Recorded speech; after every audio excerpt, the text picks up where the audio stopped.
السلام عليكم. بعد ما أخذنا النسب هناخد الآن إن شاء الله يعني trend analysis، بمعنى أنا مش عايز أحلل رقم واحد بس. مش عايز بيانات سنة مالية واحدة. أنا عايز اتجاه، ما عايز يكون عندي رقم ما أقدر أبني عليه future forecast، ما أقدر أبني عليه توقعات مستقبلية. على العكس لما يكون عندي trend analysis أو historical analysis، يعني تحليل تاريخي للسنوات الماضية. فكل ما كان عدد السنوات اللي عندي ال- الماضي اللي أنا بعمل له تحليل أكبر، كل ما ده حيديني نظرة أشمل، نظرة أكثر يعني مصداقية عن التوقعات اللي ممكن تيجي في المستقبل. وليكن مثلا درسنا على السلايد هنا يقول لك يعني الترند أناليسيس، يقول لك إن أنا يعني بستخدم اللي هي البيانات إن أنا أقارنها خلال فترات متغيرة أو متعددة، يعني سواء مثلا شهور أو حتى كوارترز، اللي يعني ربع سنوي أو حتى يعني خلال سنوات. فكل ما كان عندي سنوات أكتر، كل ما ده هيديني valuable أو هيديني يعني over skin أو insight أكتر، يعني يكون أفضل يعني.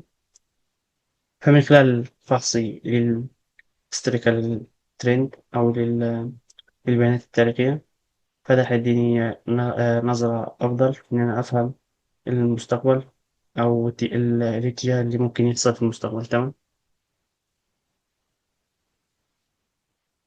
هنا بيقول لك أهمية الجداول. الجداول بتديك يعني صورة مثلا مصغرة عن أو صورة كاملة كده عن اللي بيحصل خلال، وليكن هنا من السنة الأولى للسنة الثامنة.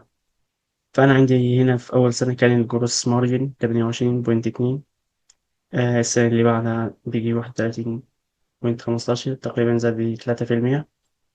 السنة اللي بعدها بقى 31.72، اللي بعدها 32. فده بيوريك الاتجاه يعني رايح فين. لو بصيت ممكن تلاقي إنه رايح تصاعدي.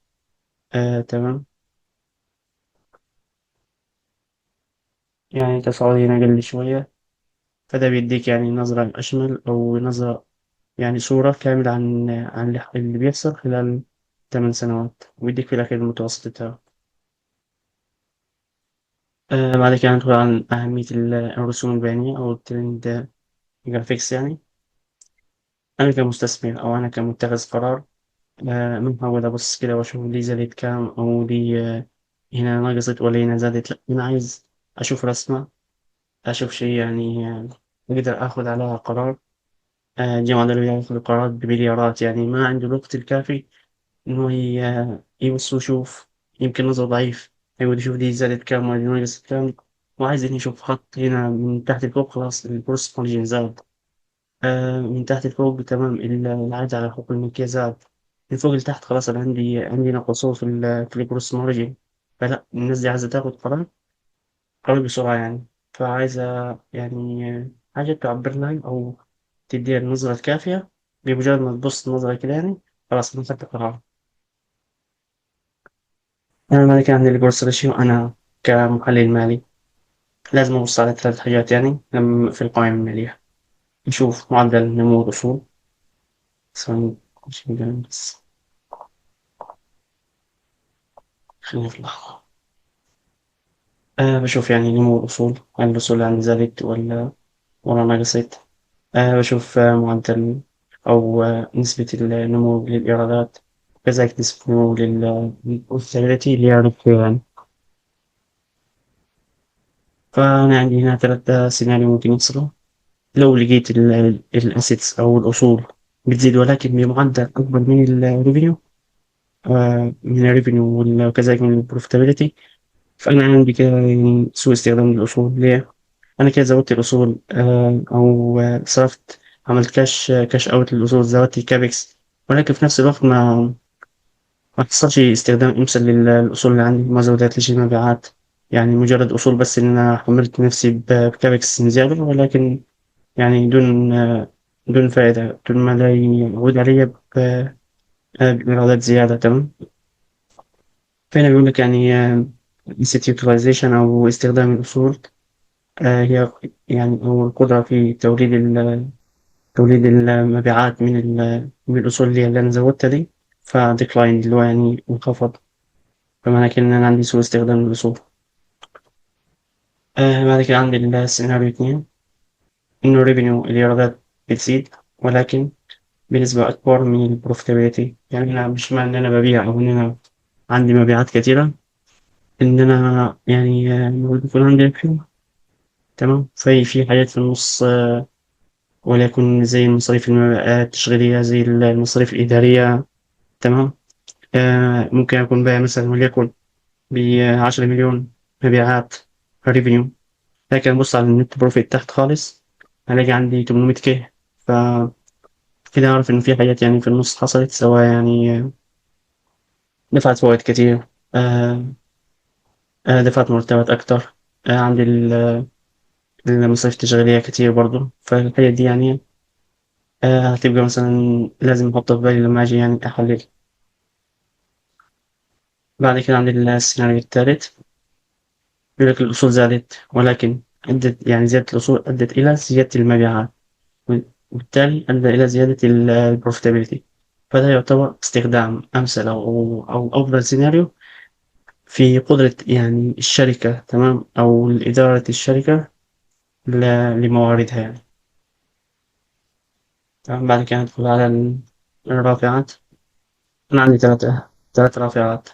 عندي رافعة تشغيلية اللي هي بتوريك التغير في الريفينيو بيأثر ازاي في الاي بي اي تي، اللي هو الريفينيو قبل المسدد منه التاكس والفوائد. كذلك عندك الرافعة المالية اللي هي بتوريك التغير في الاي بي اي تي، اللي هو الريفينيو قبل ما يدفع التاكس والفوائد، بيأثر ازاي في النت انكم. وعندي بعد كده اللي هي التوتال ليفريج اللي هي بتوريك بداية من الريفينيو لحد النت انكم. هل هو دي مع دي هيفضل اللي هو نسبة المبيعات اللي هتأثر اللي فيه النت انكم. تمام. ده اللي هو قاله. بعد كده هناخد ال variable cost و fixed cost. بيقول لك إن ال variable cost هي التكاليف اللي بتتغير بناء على معدل أو حجم الإنتاج في الشركة. تمام. فأنا عايز أقول لك حاجة، حجم الإنتاج طبعا أو تكلفة الوحدة. طبعا أنا بتعامل مع تكاليف متغيرة. تكلفة الوحدة ثابتة، لكن هتكون متغيرة على مستوى الكل. يعني أنا مثلا ببيع منتجات، الحبة مثلا وليكن ب5 ريال. تمام.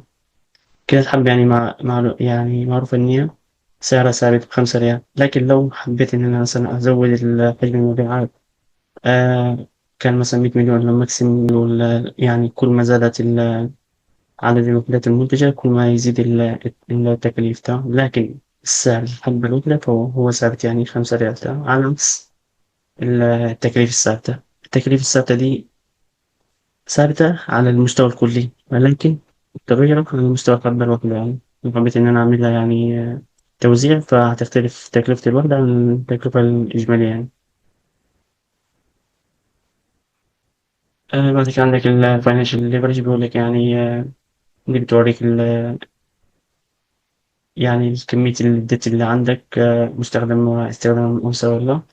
وبيقول لك اليوتيلايزيشن اللي هو الاستخدام الديون اللي عليك، إنه بيعمل لك تقليل البروفيت، وبالتالي ده بيديك تاكس ادفنتيج أو ميزة ضريبية. اللي احنا عارفين مصروف الفائدة تاكسبل، يعني خاضع للضريبة، فبالتالي هيقلل لك الربح، فبالتالي هيقلل لك المبلغ اللي هتدفعه للدولة كضرائب. وليكن يعني مثلا في السعودية هنا بندفع ضرائب على الربح 2.5%. فيعني لما أكمل قائمة الدخل بمصروف في الفائدة، فأنا كده قللت الأرباح، فبالتالي هدفع ضرائب أقل. ندخل بقى على البيرز. إن أنا مش بس إن أنا عايز يعني أشوف الاتجاه العام في شركتي، إن أنا ربحت أو لأ.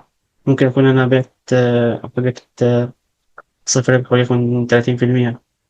مش معنى كده إن أنا تمام، أنا كده يعني كويس ماشي كويس. لا، لازم أشوف الناس التاني اللي زيي. يعني وليكن أنا سابك، شركة سابك حققت مثلا 30%، مش معنى كده أنا كويس ما أشوف الشركات اللي هي مشابهة ليا زي الراجحي ممكن يكون حقق نت إنكم وليكن 50%.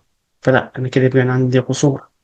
ممكن أشوف البنش الاندستري يعني بنش مارك، أشوف معدل الصناعة السنة كام، هل أنا أقل منه هل أنا أكبر منه. تمام. فيقول لك البنش مارك إن أنا يعني إن أنا بقارن التحليل اللي أنا عملته لنفسي بالمنافسين، بيرز للمنافسين. هناخدها كمان شوية يعني بشكل أوضح يعني. تمام. كذلك برضو إن أنا بقارنها بمعدل الصناعة السائد، أو إن أنا أقارنها بالاتنين. ده بيديني comprehensive understand، إنه يعني بيديني رؤية أفضل، أو يعني شكل أوضح، عشان أقدر يعني أقيم أدائي أنا ماشي كويس أو لأ يعني. زي ما قلنا الاندستري بنش مارك، إن أنا بقارن نفسي أو ده بيديك بيوريك يعني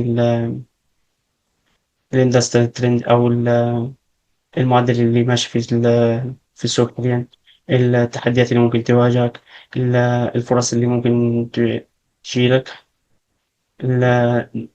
كذلك الاندستري ده بيخليك تقارن مع الشركات يعني مختلفة، سواء في السايز أو في الماركت بوزيشن. يعني مش لازم تكون في نفس حجمك، على عكس البيع. ناخدها كمان شوية. هنا البيع لما أنا أجي أقارن نفسي بشركة، فلازم أقارن نفسي بشركة تكون نفس يعني كدي في الحجم، ليها نفس الماركت بوزيشن، عندها نفس الخصائص التشغيلية.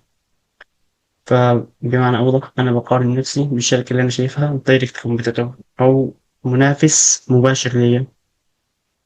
تمام.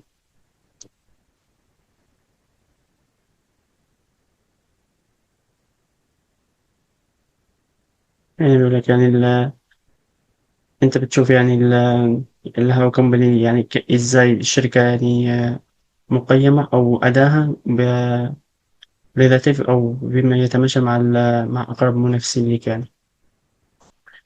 أصعب مرحلة لما يعني أجي أقارن نفسي بشركات، اللي هو أنا أختار الشركات دي بناء على إيه. فبيقول لك لازم تختار على يعني 3 حاجات، يعني إنه يكون عندها نفس السيميلار ريسك، يعني نفس عوامل المخاطر اللي عندهم. لكن لو ما لقيتش في نفس القطاع اللي أنت شغال فيه شركة اللي هي عندها بتواجه نفس الصعوبات أو نفس المخاطر، ففي الحالة دي ممكن تشوف أذر فيرم، يعني قطاع آخر ليك. تمام. آه بس لكن بيقول لك في الأخير يعني البنش مارك بيتحدد على أقرب كومبوس ليك، أو أقرب يعني منافس ليك، يعني أو أقرب شبيه ليك يعني. هاي الحتة اللي عندنا فوق يعني اللي قلنا نشرحها بالتفصيل. البيرز يعني إن أنا أو إن أنا يعني بقارن نفسي بالشركات، لازم يكون لي نفس البيزنس كارستاتكس، اللي هي نفس الخصائص النشاط، كذلك نفس الخصائص المالية. نفس خصائص النشاط زي إيه؟ زي نفس الصناعة، هي شغالة في نفس الصناعة. خلينا مثلا ناخد أبل وسامسونج مثلا، الاتنين شغالين في مجال الجوالات يعني. تمام. فلا الاتنين ينفع يتقارنوا ببعض. نفس النطاق الجغرافي، نفس بيأدوا نفس بينتجوا نفس المنتجات وبيأدوا نفس الخدمات. عندهم نفس يعتبر الكاستمر ليست، نفس العملاء، يعني نفس اهتمام العملاء بالجوالات. كذلك عندهم نفس نطاق التوزيع، الاثنين بيشحنوا محلي بيشحنوا دولي. عندهم يعني عندهم نفس الشبكات للتوزيع، يعني سواء داخليا أو خارجيا. كذلك يكون عندها نفس الخصائص المالية يعني، زي السايز، يكون عندها نفس الإيرادات، مش نفس تيبيكال لكن تكون مقاربة ليها. نفس عدد الفروع، نفس الجروس يعني معدلات النمو، نفس الهوامش الربحيات. كذلك نفس السيزوناليتي، يعني نفس الموسمية. ما أجيش أنا مثلا كشركة يعني شغال طول السنة، أقارن نفسي بشركة شغالة يعني أو شغلها مقتصر على فصل معين في السنة يعني، وليكن زي شركات المكيفات وكده. كذلك يكون عندها نفس الكريدت ريتنج، أو نفس التصنيف الائتماني، ونفس الرفعة المالية يعني. مم. بعد كده ندخل على البيمنت أناليسيز، اللي هو هرم بيبونت. ده ببساطة عايز يقول لك إنه ال R و E، اللي هو العائد على حقوق الملكية، ده ممكن يجيلك بأكتر من نسبة، يعني عندك نسبة واحدة بس، لأ هو ممكن يعني يجيك من 3 نسب، ممكن يجيك من نسبتين، ممكن يجيك من 5 نسب، فده اللي هنشوفه الآن. فاللي هو يعني ال ROA بيساوي نت إنكم اللي هو صافي الدخل على الشيل هولدرز، تمام؟ اللي هو قيمتين. ممكن أجيبها من خلال نسبتين، إن أنا أشوف العائد على الأصول اللي هي ال ROA، تمام؟ اللي هو النت إنكم على التوتال أسيتس، أضربها في الفاينانشال ليفريج اللي هي كم من الأصول اللي عندي ممولة بكم من الإيكويتي وممولة بكم من الديت، تمام؟ فأنا لو وديت الأسيت مع التوتال أسيت هيتبقى لي النت إنكم على الإيكويتي اللي هي return on equity، تمام؟ ده اللي هو عمله. كذلك ممكن تيجي بتلات نسب. إزاي؟ إن أنا أقدر أعمل العائد على الأصول، أقسم النسبتين اللي هو النت بروفيت مارجن اللي هو النت بروفيت، طالما أنا شغال في نفس قائمة الدخل أو الرقمين في نفس القائمة، يعني في قائمة الدخل، فأنا البيز بتاعي بيكون الإيرادات، فعندي النت بروفيت على الريفينيو، بضربها في التوتال أسيتس تيرن أوفر اللي هو معدل دوران الأصول، اللي هو كم من الأصول اللي عندي، أو كل ريال من الأصول بيولد لي كم مبيعات. فأنا هنا لو وديت الريفينيو مع الريفينيو هيتبقى لي النت إنكم على التوتال أسيتس. لو وديت التوتال أسيتس مع التوتال أسيتس يجيب الفاينانشال ليفريج هي نفسها دي، تمام؟ فهيتبقى لي أو هيتبقى لي يعني نت إنكم على الإيكوتي.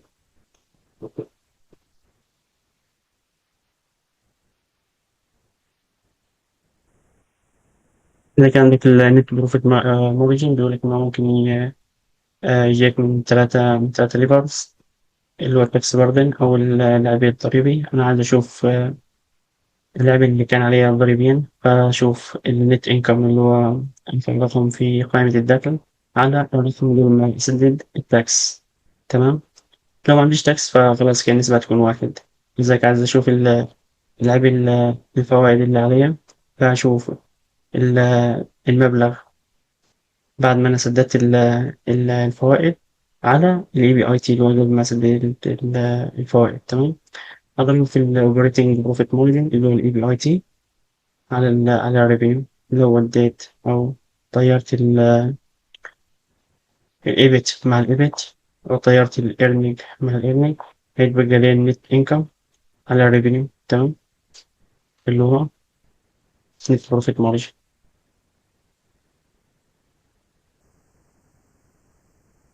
بعد كده بيقول لك إن هي هتيجي من تلات من خمس من 5 نسب، يعني عشان أوصل من equity اللي هو العائد على الحقوق الملكية. عندك التاكس بردن اللي هو النت انكم على الارنينج أو على الإيبت، وعندك الانترست بردن اللي هو الإيبت على الإي بي أي تي، وعندك الإي بي أي تي مارجن اللي هو هامش الربح التشغيلي اللي هو الربح قبل ما تسدد الفوائد وقبل ما تسدد الضريبة على الريفينيو. وعندك التاكس أو سوري الأسيت تيرن أوفر اللي هو معدل دوران الأصول اللي هو ريفينيو على الأسيتس. وفي الأخير عندك الرفعة المالية اللي هي كم من الأصول ممولة بكم من الإكويتي. فلو تعالى معايا كده، ودينا الإيبت مع الإيبت، ودينا الإي بي أي تي مع الإي بي أي تي، ودينا الريفينيو مع الريفينيو، ودينا الأسيتس مع الأسيت. في الأخير اللي هيتبقى لي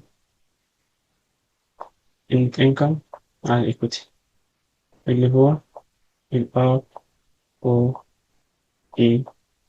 تمام؟ أنا عارف إن النسب دي يعني شوية ممكن تلخبطك، لكن ما تشغل بالك بيها خالص.